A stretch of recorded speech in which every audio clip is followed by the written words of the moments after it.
VT Bulletin sponsored by Uttam Singh Academy, Rewa. नमस्कार, Vindhya times में आपका स्वागत है और आपके साथ में आशुतोष तिवारी हाजिर है वीटी न्यूज बुलेटिन के साथ। पहली खबर की बात करते हैं। रीवा जिले के मऊगंज थाना अंतर्गत पाडर बांध में अज्ञात शव मिलने से सनसनी फैल गई है। पुलिस के मुताबिक मृतक की शिनाख्त नहीं हो पाई है। दावा है कि शव कई दिन पुराना है। सूचना के बाद पुलिस पहुंची और घटना स्थल की जांच की। दावा है कि मृतक के कपड़ों की तलाशी के दौरान जेब से कैंची, छुरा, कंघा मिला है। ऐसे में माना जा रहा है कि मृतक नाई हो सकता है। फिलहाल शव को मरचुरी में रखवाया दिया गया है और इधर मऊगंज पुलिस ने शव की शिनाख्त के लिए जिले भर के थानों को जानकारी भिजवा दी है। मऊगंज थाना प्रभारी निरीक्षक श्वेता मौर्य ने बताया है कि बुधवार की शाम चरवाहों ने पाडर बांध में के एकांत क्षेत्र में एक लाश देखी थी। बीते दिन सुबह मऊगंज थाना क्षेत्र अंतर्गत पाडर बांध में यह अज्ञात शव मिलने से सनसनी फैल गई। ग्रामीणों ने इसकी सूचना मऊगंज पुलिस को दी, जिसके बाद पुलिस ने मौके पर पहुंचकर स्थिति का मुआयना किया। मऊगंज में बुधवार की सुबह मऊगंज थाना अंतर्गत पाडर बांध में अज्ञात लाश देखी गई। ग्रामीणों ने इसकी सूचना मऊगंज पुलिस को दिया और मौके पर पहुंची पुलिस मृतक की पहचान करने में जुटी है।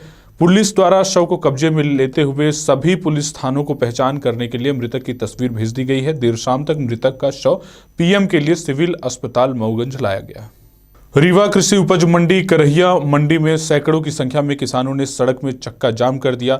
खाद उपलब्ध न होने के कारण किसानों ने चक्का जाम किया था और खाद न मिलने की वजह से परेशान किसानों ने मंडी गेट को बंद कर सड़क में जाम लगा दिया।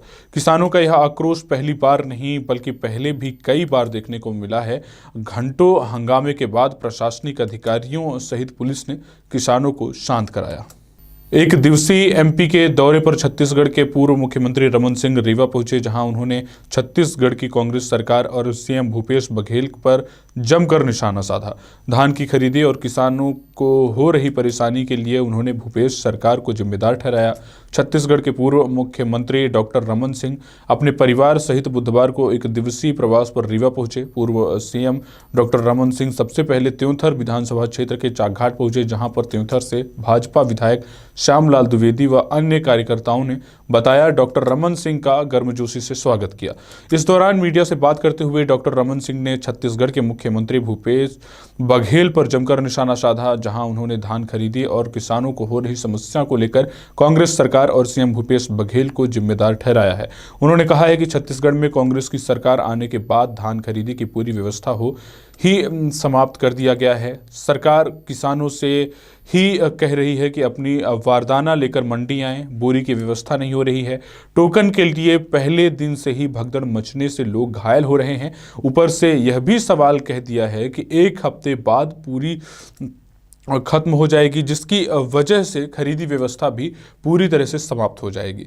छत्तीसगढ़ के पूर्व सीएम डॉक्टर रमन सिंह ने कहा है कि धान को लेकर किसान काफ़ी तनाव में हैं। किसानों की समस्या को हमने सरकार के सामने रखते हुए समूची व्यवस्था की मांग की है, लेकिन भूपेश बघेल अपनी असफलता का बोझ भी केंद्र सरकार पर डालने वाले सीएम हैं। उनकी नज़र में समस्या के लिए केंद्र सरकार और प्रधानमंत्री मोदी ही जिम्मेदार हैं और सब वारदाने की जिम्मेदारी भी उन्होंने पीएम मोदी के ऊपर छोड़ दी है। पूरी व्यवस्था कांग्रेस की सरकार आने के बाद धान की खरीदी की व्यवस्था को ही समाप्त कर दिया। पहली बार सरकार बोल रही है कि अपने वारदाना लेके आओ, अपने बोरे लेके आओ। बोरे की व्यवस्था नहीं हो पा रही है।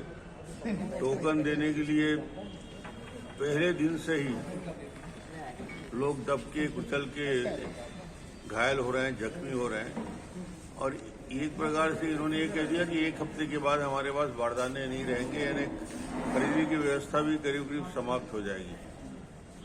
आज ऐसी व्यवस्था इन लोगों ने बनाया है कि धान के लेकर किसान तनाव में है और धान के लेकर सबसे ज़्यादा परेशानी ली है तो छत्तीसगढ़ का किसान। तो सर किसानों की ओर से आप क्या कहेंगे? किसानों के लिए हम लोगों ने इसी विषय को बात रखी थी कि समुचित व्यवस्था हो। भूपेश बघेल ऐसा मुख्यमंत्री है कि जहां उसकी असफलता होती है दोषी केंद्र सरकार को देता है, दोष देता है मोदी जी को। बारदाना के लिए भी उसने जवाबदारी मोदी जी के ऊपर छोड़ दी। रीवा की चौराहा पुलिस ने नशे के खिलाफ शिकंजा कसते हुए 10 केजी गांजा के साथ 2 आरोपियों को पकड़ा है। पुलिस के मुताबिक एक मुखबिर द्वारा रेलवे स्टेशन मोड़ पर मादक पदार्थों की तस्करी की जानकारी दी गई। ऐसे में तुरंत आला अधिकारियों को सूचना देकर घेराबंदी की। जैसे ही आरोपी गांजा की बोरी लेकर पहुंचा, वैसे ही चौराहा पुलिस ने 2 आरोपियों को पकड़ लिया। गिरफ्तार आरोपियों के खिलाफ अपराध क्रमांक 888/2021 धारा 20 BNDPS एक्ट का मामला दर्ज कर आगे की कार्यवाही की जा रही है। चौराहा थाना प्रभारी निरीक्षक विद्या वारिद तिवारी ने बताया कि मंगलवार की शाम मुखबिर के बताए अनुसार रेलवे मोड़ से आरोपी शहबान मंसूरी पुत्र शाकिर मंसूरी उम्र 27 वर्ष निवासी बड़ी दरगाह थाना अमैया और बबलू कुशवाहा पुत्र रामचंद्र कुशवाहा निवासी जेपी मोड़ पडरा थाना सिविल लाइन को पकड़ा था। बोरी की तलाशी में करीब 10 किलो गांजा मिला है। इसके बाद आरोपियों को गिरफ्तार कर थाने लगा दिया गया है, जहां दोनों आरोपियों के खिलाफ NDPS एक्ट का प्रकरण दर्ज कर कोर्ट में पेश किया है।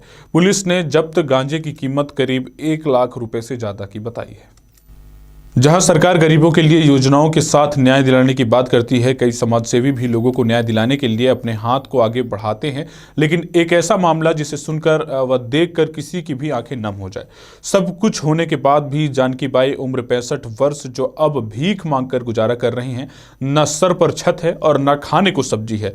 सूखा चावल व नमक खाकर अपने पति के मकान व पैसों के लिए हर शासकीय कार्यालय के दरवाजे खटखटा रही हैं, पर न्याय नहीं मिल रहा।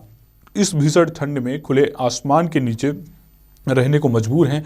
शहडोल जिले के अमलाई थाना क्षेत्र के वार्ड नंबर 7 में रहने वाली जानकी बाई पति स्वर्गीय मोहना पनिका, जो SECL में नौकरी करता था, कुछ साल पहले ही उनकी किसी कारणवश मृत्यु हो गई, जो कि उनकी पहली पत्नी जानकी बाई व मोहन ने दूसरी पत्नी भी रखा था, जो कि कुछ वर्षों तक दोनों पत्नी साथ में रहती थी।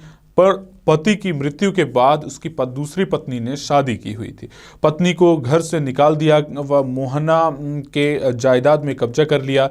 यही नहीं, दूसरी पत्नी अनुराधा सिंह ने कालरी के अधिकारियों के साथ मिलकर रिकॉर्ड में पहली पत्नी को मृत घोषित कर दिया। SECL से मिलने वाली राशि को हड़प लिया, जो कि मोहना ने कालरी में शपथ प्रस्तुत किया था कि मेरी पहली पत्नी के मृत्यु के बाद भी दूसरी पत्नी को लाभ दिया जाए, लेकिन जिम्मेदारों ने ही सब गोलमाल कर दिया। अब मोहना की पहली पत्नी न्याय के लिए अमलाई थाना से लेकर हर शासकीय कार्यालयों के चक्कर लगा रही है, लेकिन न्याय नहीं मिला है। अब जानकी बाई 1 वर्ष से भीख मांगकर गुजारा कर रही है। अब समाज के वो ठेकेदार कहाँ गए जो न्याय की बात करते हैं?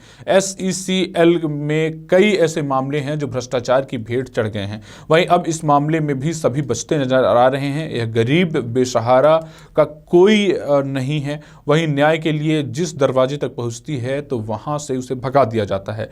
यह कैसा समाज है जो न्याय की बात करता है लेकिन न्याय नहीं दिला पाता है? अब इस महिला के साथ मीडिया ने न्याय के लिए समाज के ठेकेदारों से गुहार लगाई है। शहडोल से पंकज राव की रिपोर्ट। यहाँ पर क्यों रहती हैं स्टेडियम में? मेरा घर है गिरा दीस में झोरा झंडी लेके गाँव रोड में फेंक दीस फूल कली और तारा बंद कर दीस।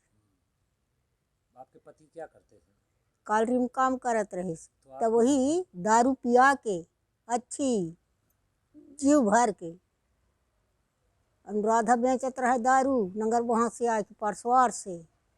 वो अच्छा दारू पिया कहीं और मोहनी बनवा लीस और मोही गाड़ी। आप ये बताओ कि फिर अभी कालरी का पेंशन वगैरह किसको मिलता है? आधा उसको मिला थे, आधा मेरे को 600, वही 600 मोही पेंशन मिलता है। मिला थे 600।